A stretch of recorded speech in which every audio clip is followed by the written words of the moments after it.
नमस्कार दोस्तों, मैं आप सभी का दोस्त राघवेंद्र सिंह राजपूत एडवोकेट आपके बीच अपने विचारों को शेयर करने के लिए ये नया वीडियो बना रहा हूँ। जैसा कि मैं आप लोगों से कहता हूँ कि हिस्टोरिकल टाइम ऑफ इंडिया, ये भारत के लिए एक ऐतिहासिक समय चल रहा है। अब वो ऐतिहासिक समय इसलिए चल रहा है कि 2024 का चुनाव नज़दीक है और दोनों तरफ अपने अपने नैरेटिव पर काम किया जा रहा है। लेकिन हम अगर बात करते हैं कि चल क्या रहा है, उसका विश्लेषण करते हैं। थोड़ा मौसम सॉरी। अब एक नया डेवलपमेंट आज हुआ है कि आज अयोध्या में एक तरफ बड़ा भव्य फुल डिजिटल एक कार्यक्रम चल रहा है, जिसका कुछ धर्मगुरु जो हैं अपने शंकराचार्य जी हैं और वो उसे धर्म संगत नहीं मान रहे हैं और उन्हें ना राम से कोई दिक्कत है ना मंदिर से कोई दिक्कत है, लेकिन धर्मशास्त्र की जो विधि है उससे उन्हें दिक्कत है, तो वो अपनी बात कह रहे हैं। और दूसरी तरफ जो राहुल गांधी की भारत जोड़ो न्याय यात्रा जो असम में चल रही है, तो आज प्रधानमंत्री जी की ओर से आज के लिए कहा गया था कि जो जहाँ पर है, गांव में है या कहीं है या जहाँ भी है, वो नज़दीक के मंदिर में पूजा अर्चना करे। तो आज असम में राहुल गांधी शंकर देव जी के मंदिर में जाना चाहते थे, उन्हें वहाँ पर रोक दिया गया है। ये एक ब्रेकिंग न्यूज़ है कि मतलब मैं हिस्टोरिकल टाइम ऑफ इंडिया इसलिए कहता हूँ कि ये देश का इतिहास बन रहा है। ये इतिहास ऐसा बन रहा है कि आज तक, मतलब आज़ादी से पहले या आज़ादी के बाद की मैं बात नहीं कर रहा हूँ, मैं संस्कृति की बात कर रहा हूँ, मैं एक सोच और धर्म की बात कर रहा हूँ और एक परंपरा की बात कर रहा हूँ। किसी को भी इस देश में, जिसे हम आज यूनाइटेड इंडिया कहते हैं, जो इतने बड़े भूभाग पर एक भारत देश बना, उससे वहाँ और कहीं भी, मतलब किसी को भी मंदिर में जाने से रोकने की ये पहली घटना होगी मेरे हिसाब से। ये मुझे लग रहा है कि शंकरदेव मंदिर में अगर वो जाना चाहते थे राहुल गांधी, तो उनको क्यों रोका गया, इसका कुछ कारण समझ में नहीं आ रहा है। कि एक तरफ तो भव्य प्राण प्रतिष्ठा और डिजिटलाइजेशन चल रहा है अयोध्या से, और सभी लोग जो आम लोग हैं वो भी मंदिरों में अपना अपना पूजा अर्चना कार्यक्रम कर रहे हैं। फिर राहुल गांधी जी को क्यों रोका गया? ये एक ऐतिहासिक घटना है इस देश में कि किसी व्यक्ति को आज तक, किसी की भी सरकार रही हो और किसी का भी शासन रहा हो, कभी भी मंदिरों में जाने से कभी किसी को नहीं रोका गया।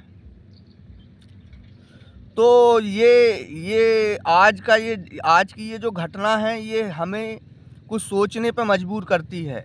क्या हमारा देश अब ऐसे देश में, हमारे देश का जो लोकतंत्र है वो ऐसे सिस्टम में कन्वर्ट होने जा रहा है जब सरकारें ये तय करेंगी कि कौन कब किसके दर्शन करेगा या नहीं करेगा, कौन व्यक्ति मंदिर में जाएगा कौन नहीं जाएगा? क्या हम अब इस ओर बढ़ रहे हैं कि एक तरफ जब प्रधानमंत्री जी प्राण प्रतिष्ठा का कार्यक्रम कर सकते हैं, तो राहुल गांधी जी अगर जाना चाहते थे तो उसमें किसी को क्या आपत्ति हो सकती है?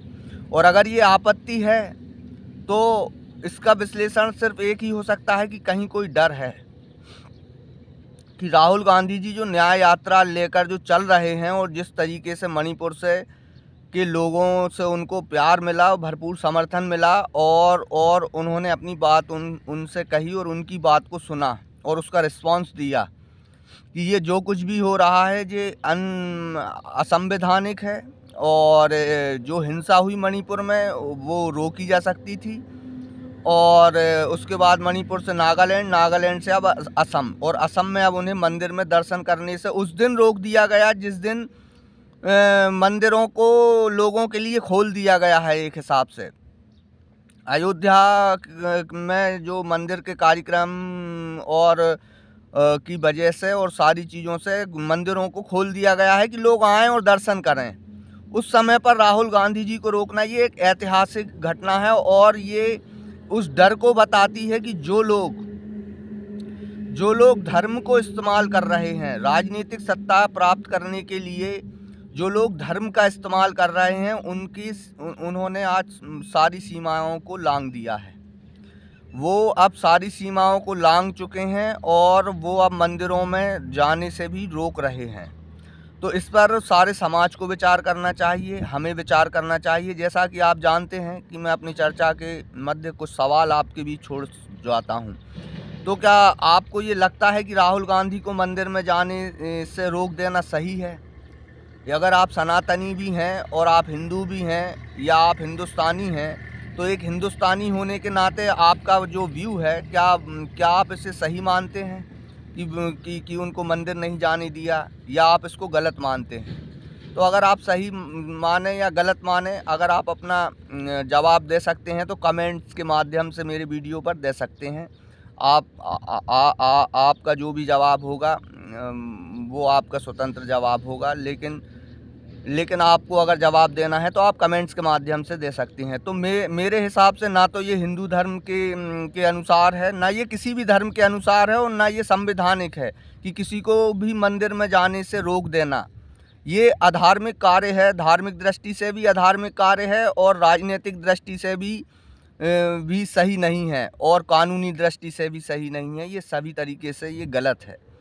तो राहुल गांधी जी को जिस तरीके का रिस्पांस मिल रहा है, वो उस रिस्पांस का मुझे ये भय समझ में आता है।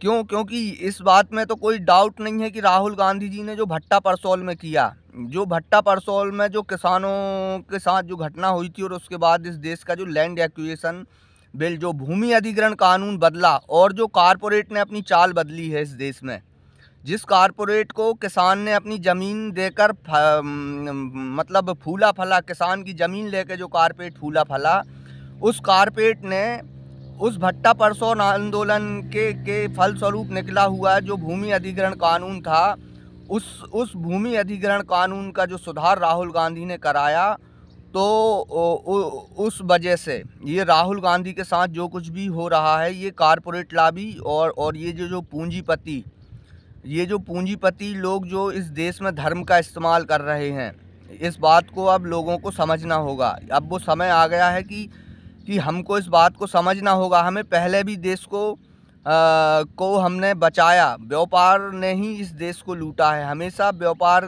की दृष्टि से इस देश में जो भी आया है, शासन करने आया हो या यहाँ पर व्यापार करने आया हो, व्यापार की दृष्टि से ही इस देश को लूटा गया है। उस दृष्टिकोण से कुछ लोग इस देश की संपत्ति पर कब्जा करना चाहते हैं और कुछ लोग अपने एजेंडे को इस देश पे थोपना चाहते हैं। इनका जो एक तालमेल बना हुआ है, सरकार के माध्यम से जो तालमेल बना हुआ है पूंजीपतियों के साथ, उसमें धर्म का बेजा इस्तेमाल हो रहा है। और मैं इस घटना की पूरी आलोचना करता हूं कि राहुल गांधी को मंदिर में जाने का पूरा अधिकार है, लोगों से इंटरेक्ट करने का पूरा अधिकार है, लोगों की बात सुनने का और लोगों के बीच अपनी बात रखने का पूरा अधिकार है। तो आप भी अगर राहुल गांधी जी को एक प्रतीक बनाकर इस देश में सभी को मंदिर जाने का अधिकार है, इस बात का अगर समर्थन करते हैं, तो मेरे वीडियो को ज़्यादा से ज़्यादा लाइक करें और शेयर करें, और जो इस चर्चा के दौरान मैं जो सवाल छोड़ जाता हूं, उन पर आप भी गहन विचार करें। नमस्कार दोस्तों, धन्यवाद। मैं बस सिर्फ अपने विचार आप लोगों से शेयर करता हूं यूट्यूब के माध्यम से। तो आपको अच्छा लगे तो मेरे चैनल को सब्सक्राइब करें और मेरे वीडियो को ज़्यादा से ज़्यादा शेयर करें। धन्यवाद, नमस्कार।